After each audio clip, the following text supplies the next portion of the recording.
Muito bem, pessoal. Vamos a gente que, cara, de História Provinda da URG 2022. Quem faz aqui é o professor Santos Champinho, do cursinho pré-vestibular Métodos de Cachoeirinha. Então, vem comigo, vamos lá.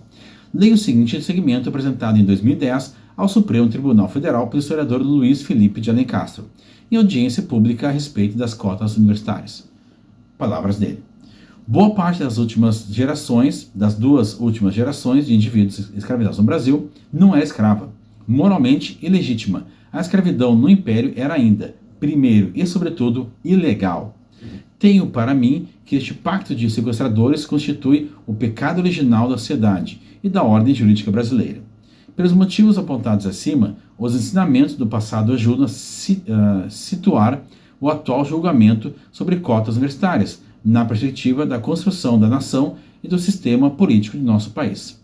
Trata-se, sobretudo, de inscrever a discussão sobre a política afirmativa no aperfeiçoamento da democracia, no vir a ser da nação.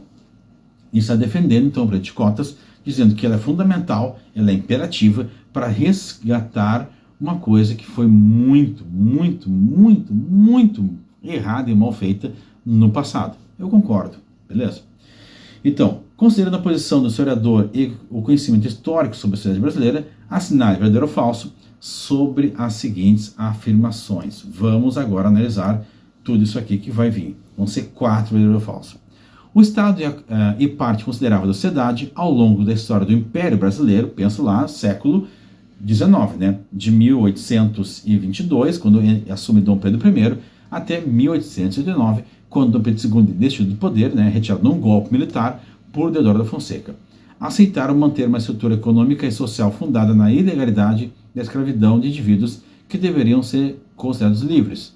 Cara, ninguém pode ser escravo de ninguém, a não ser que tu queira ser sexual. Mas isso é coisa do teu, né, certo? Mas, teoricamente, cara, é impossível alguém dizer que é teu dono. Cara, não tem. Então isso é altamente ilegal. Mas no Brasil e em muito lugar do mundo, isso era comum, cara. E não é só entre brancos e negros, mas também entre brancos e assim por diante, cara, tá? Aqui é um quadro pintado em que mostra uma família branca sendo servida por escravos de casa, porque na época tinha 3 tipos de escravos: o escravo de casa, o escravo de lavoura e o escravo de aluguel, e tinha muito mais tipos, mas esses 3 são os mais clássicos que tinha, certo? Então, pessoas sendo subjugadas como inferiores só pela cor e também pela grana, cara, é impressionante, certo? Aqui temos então pessoas que trabalhavam no campo, certo? No caso ali era café, durante essa parte ali na Baixada, na região fluminense do Rio de Janeiro, tá? Ali também na parte agora do campo, pode ser aqui no Rio Grande do Sul, né, Charqueadas, aquela outra imagem aqui bem em cima de mim, beleza? E aqui nós temos 2 grandes brasileiros que lutaram fervorosamente pelo fim da escravidão, que é o André Rebouças, certo? Ele foi um engenheiro, tá?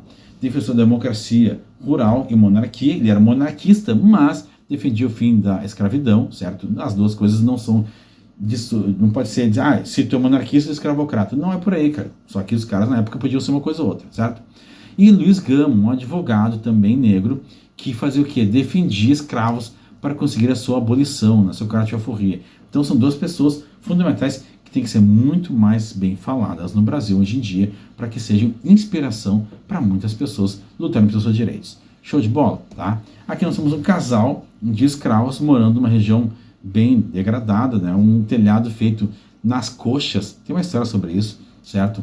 De telhas feitas nas coxas dos escravos, por isso que é feito nas coxas, tá? De barro, tá? E aqui nós temos também um tipo de escravo, normalmente, que é escravo de aluguel. Essa pintura aqui é de Debré, de 1827, então ainda na fase de Dom Pedro I, em que a escrava vende caju.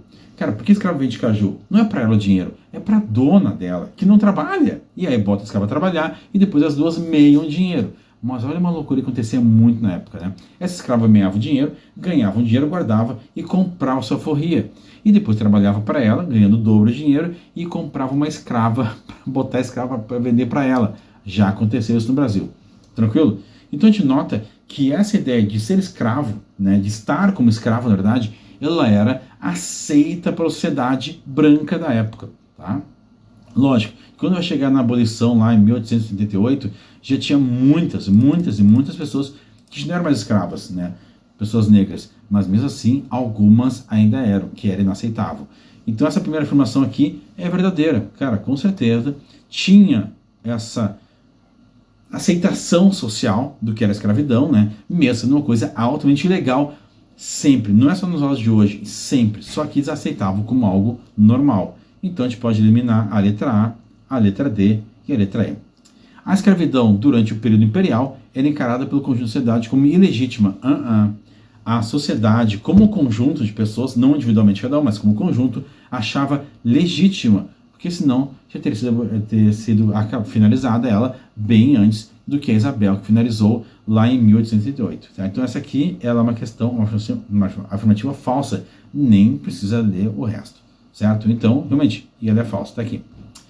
A implementação de políticas e ações afirmativas, que é as cotas, né, para a redução das desigualdades sociais no presente, pode ser justificada a partir da compreensão dos processos históricos que possibilitaram e deram continuidade a tais desigualdades. Teoricamente não, aconteceu que os negros foram libertos e foram para onde? Foram recebidos de portas abertas, de braços abertos na cidade? Não, cara, estavam muitos deles nas fazendas de café, no interior de São Paulo e Rio de Janeiro, e algumas fazendas na Bahia, aqui no Rio Grande do Sul e tudo mais, e quando foram abertas as porteiras das fazendas, disseram o seguinte, vai, segue teu rumo e te vira, cara. Não poderia ter sido assim.